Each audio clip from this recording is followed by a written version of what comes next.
Hello বন্ধুরা, welcome to my YouTube channel. আজকে একটা নতুন ব্লগ নিয়ে চলে এসেছি তোমাদের কাছে। আর normal morning, well not so normal for us. বসন্তের এক সকাল, ফুরফুরে রোদ আর পুরো পরিবার মিলে ঘুরতে বেরিয়ে পড়ার আনন্দটাই আলাদা। But where are we heading to? Well, let's see. সকালটা শুরু হয় গরম গরম কচুরি আর আলু মটরের তরকারি দিয়ে, শেষে মিষ্টি মুখ। তারপর আমরা চলে যাই 108 শিব মন্দিরে। জায়গাটা যে কি অপূর্ব সুন্দর তা না গেলে বুঝতেই পারবে না। 2 PM in the noon and it's our lunch time. একটা সত্যি কথা, গ্রামের মানুষের মধ্যে যে আন্তরিকতা তা শহরের মানুষের মধ্যে খুব সহজে পাওয়া যায় না। তো আমরা এখানে লাঞ্চ করতে নামি। পুরো ঘরোয়া পরিবেশ। যিনি ওনার, তার মা নিজের হাতে সমস্ত রান্না করে। ভাত আর দেশি মুরগির ঝোল খেয়ে তা জানি বিকান।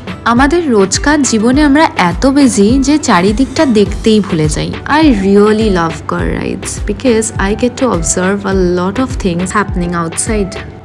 Those who know me for a long time, they know that dusk is my favorite hour of the day. Finally, we reached our destination and it's a few kilometers away from Shantiniketan. Yeah, so a family trip to Shantiniketan. This is our room tour and the hoteliers were amazing. Basically, my brother had some work over here. Actually, we all had. সেটা একটা surprise, তোমরা পরে নিশ্চয়ই জানতে পারবে। তো সেজন্য আমাদের একটা রাত এখানে স্টে করতে হয়েছিল। আমার মা আর জেঠিমণি খুব আনন্দে, তারা নিজেদের মতো গল্পে মেতে, মানে আর কাউকে লাগবেই না। বাজে রাত 10টা আর আমরা সবাই মিলে নিচে গেলাম একান্নবর্তীতে ডিনার করতে। চলো দেখাই তোমাদের কি কি খেলাম। আচ্ছা, খাওয়া দাওয়া তো হতেই থাকবে, কিন্তু এটা না দেখালেই নয়। এরম ইউনিক ডেকোরেশন তোমরা কোথাও দেখেছো আগে? কি সুন্দর না? ডিনারে ছিল মাটন কষা, rice, chilli chicken, butter chicken and naan. না, সবাই সবকিছু খায়নি। আমি আর আমার মা বাদে সবাই মাটন কষা আর রাইস খেয়েছে। They had a special combo ice cream with gulab jamun, लेकिन गुलाब जामुन के लिए मैं चॉकलेट को धोखा नहीं दे सकती. 5 AM in the morning and everything around looked somewhat like this. We all went for a walk and came back quickly for our breakfast, কারণ সোনাঝুরির হাটটা একদিনও মিস করা যায় না। আমার মার এই একটা খুব অদ্ভুত কিউট অবসেশন আছে two record me whenever I'm getting ready. তো তারপর আমরা চেক আউট করলাম আর এখন আমরা শান্তিনিকেতনের রাস্তায়। উই আর হেডিং টুয়ার্ডস সোনাঝুরি হাট। সত্যি কথা বলতে কতবার যে এসছি আমি এই জায়গাটায়, আই হ্যাভ লস্ট কাউন্ট, কিন্তু প্রত্যেকবার এক্সাইটমেন্টটা সেই প্রথমবারের মতো। এই সবুজ দেখতে দেখতে যেতে ভারী ভালো লাগে। আমার দাদু চিরকাল বলেন, 2 চোখ ভরে প্রকৃতিটাকে দেখো। The wait is over. Finally আমরা চলে এসেছি দ্য ফেমাস সোনাঝুরির হাটে, যেটাকে আগে শনিবারের হাটও বলা হতো। আচ্ছা, why শনিবারের হাট? শনিবারের হাট was a weekly Saturday afternoon bazaar set up by the local artisans in Santiniketan. এখন মোটামুটি রোজই হয়, তবে হ্যাঁ, স্যাটারডে কালেকশনস বেশি থাকে। যেহেতু আমাদের হাতে 2 দিন সময় ছিল, আমরা ফ্রাইডে আর স্যাটারডে 2 দিনই গেছিলাম। গ্রাম বাংলায় এসছি, বাউল গীতি শুনবো না তা কি কখনো হতে পারে? আচ্ছা, তোমাদের কেমন লাগে? আমাদের তো বেশ ভালো লাগে। আমার মাকেই দেখুন, কি খুশি বাউল গীতি শুনতে পেরে।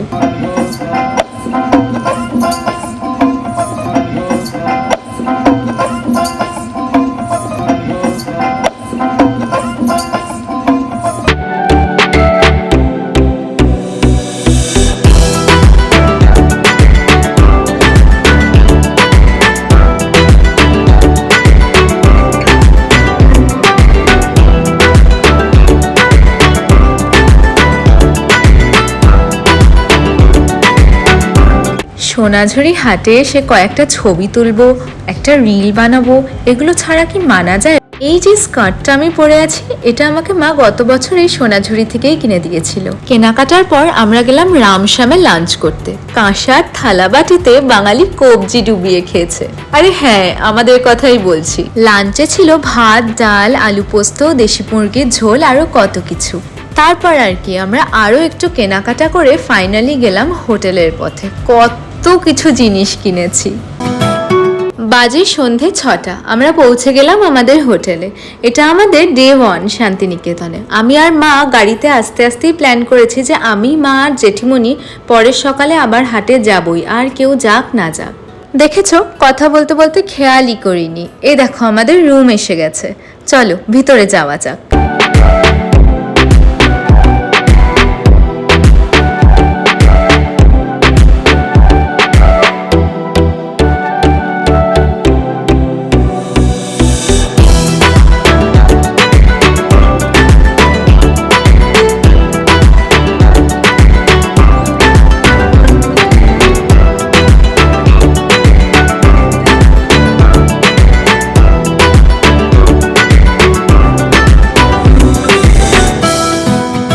That's all about our room. And আজকে সেরকম আর কোনো প্ল্যান নেই, খালি সপরিবারে বসে একটু জমিয়ে আড্ডা দেওয়া হবে।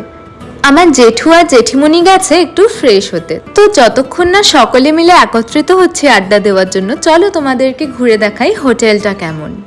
কি অপূর্ব সব পেন্টিংসগুলো। আর আমি তো ছোট থেকেই খুব আঁকতে ভালোবাসি, তাই আমার জন্য আকর্ষণটাও আরো বেশি। আমি মনে করি প্রত্যেকটা ছবির পিছনে একটা না একটা গল্প লুকিয়ে আছে, তাই দাঁড়িয়ে বোঝার চেষ্টা করি যে একটা ছবির পিছনে কোন গল্পটা লুকিয়ে আছে। আড্ডা দিতে দিতে বেশ খানিকটা রাতও হয়ে গেল, আমাদের ডিনারের সময়ও হয়ে গেছে।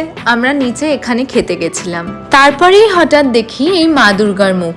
তারপর কি আর অন্য কোথাও ফোকাস যায়? নতুন করে আর কি বলবো, আমার তো জানোই তোমরা একটা অবসেশন আছে এই হোয়াইট সস পাস্তার উপর, কিন্তু আমার দাদারও আছে। তাই একটা জয়েন্ট ডিসিশন হলো যে হোয়াইট সস পাস্তাই হবে আমাদের dinner for the night. The Saturday morning, শনিবারের হাট। সে যেতে অনেক দেরি আছে, আমরা এখন গেছিলাম ব্রেকফাস্ট করতে। বেশ টেস্টি খাবার ছিল। সবকিছুর মধ্যে I love the pancakes, I really love pancakes. বসন্তে শান্তিনিকেতন একদম আলাদা, তাই আমি প্ল্যান করলাম একটা শ্যুট করব।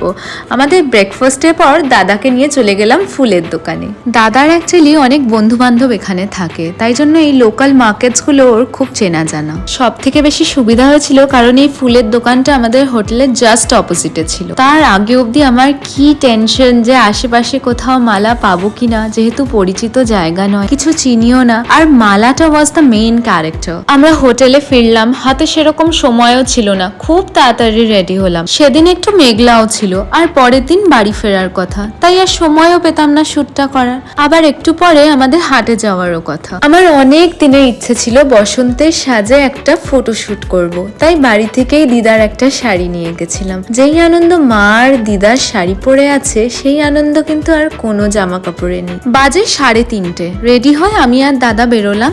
অনেকটা দূর যেতে হবে, কারণ আশেপাশে কোনো গাছগাছালি নেই। মানে ছিল, কিন্তু আমি যেরকম লোকেশনটা চাইছিলাম ওরকম আশেপাশে কোথাও ছিল না। হাতে সময়ও ছিল না, তো আমি যথারীতি আবার টেনশন করা শুরু করেছিলাম। আর দাদা আমাকে যেন তেন প্রকারে হাসাচ্ছিল। The location was absolutely amazing while we went for the shoot. Then I realized we have to hurry cause we are already late. We were supposed to pick up our moms before the sun sets, but it was already setting. Hence we asked them to meet us up at the হাট। চাপাটিনি গানে আমার মা আর জেঠিমণি নেচে বেশ খুশি হয়েছিল, আর ওদের খুশি দেখেই আমরা খুশি। অনেক কেনাকাটা করে ফিরতে বেশ দেরি হয়ে গেছিল, কিন্তু তাতে কি, তাই বলে কি আর শপিং করব না? ওইটুকুতে কি আর মন ভরে? এই বুটিকটা আমাদের হোটেলের মধ্যেই ছিল, তাতে শপিংটা আরো মজাদার হয়ে উঠেছিল। সো এস্থেটিক না? I wanted to gift ajrakh shorts to my baba. হাটেও আমি খুঁজেছিলাম, কিন্তু সেরম পছন্দ হয়নি, তাই এখান থেকে কিনলাম। It's time for some chicken pakora, গপ্পে লড়াও আর পকোড়ে খাও। এই ট্রিপে this was our last family dinner. আর এই দিন আমার ইনস্টাগ্রামে 50K फॉलोअर्स হয়েছিল, তো বাবা ডিসাইডেড আজ সবকা মুंह मीठा करवाओ with black forest. We all was so happy. ডিনারে ছিল chilli chicken, butter chicken, fried rice, রুটি, mutton and plain rice. Once again সবাই সবকিছু খায়নি।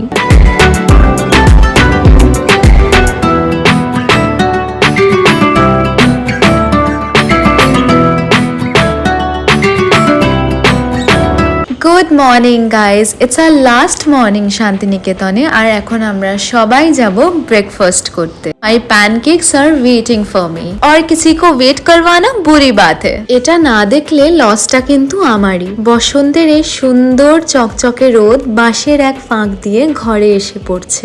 বেশ কিছুক্ষণ ঘরে আড্ডা মেরে চা খেয়ে আমরা চলে গেলাম নিচে আমাদের ব্রেকফাস্ট করতে।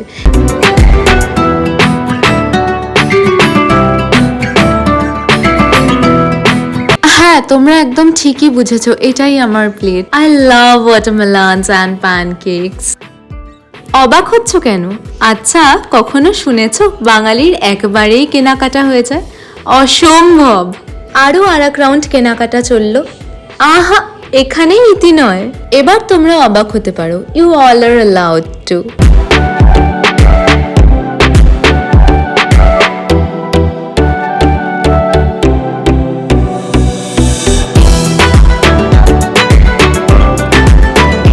So now we are checking out and this is my today's look. কেমন লাগছে আমাকে?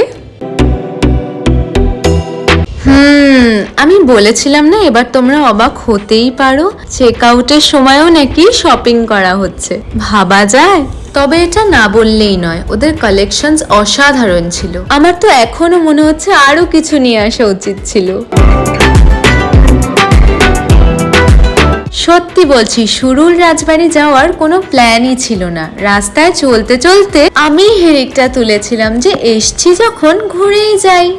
এই করতে করতেই দিনটা কেটে গেল, সূর্যও অস্ত যায়। আমরা একটা দোকানে ঢুকলাম চা, সিঙ্গারা, ল্যাংচা খাবো বলে। শক্তিগড়ে এসছি, ল্যাংচা না খেয়েই বাড়ি চলে যাব?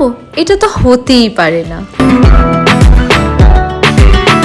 খাওয়া দাওয়া শেষ করে আমাদের এবারের মতো সফরও শেষ হলো। টাটা বন্ধুরা, আসছি আবার নেক্সট ব্লগ নিয়ে তোমাদের কাছে খুব শিগগিরই। ভালো থেকো সবাই, আর আমার চ্যানেলটাকে সাবস্ক্রাইব করতে কিন্তু ভুলো না।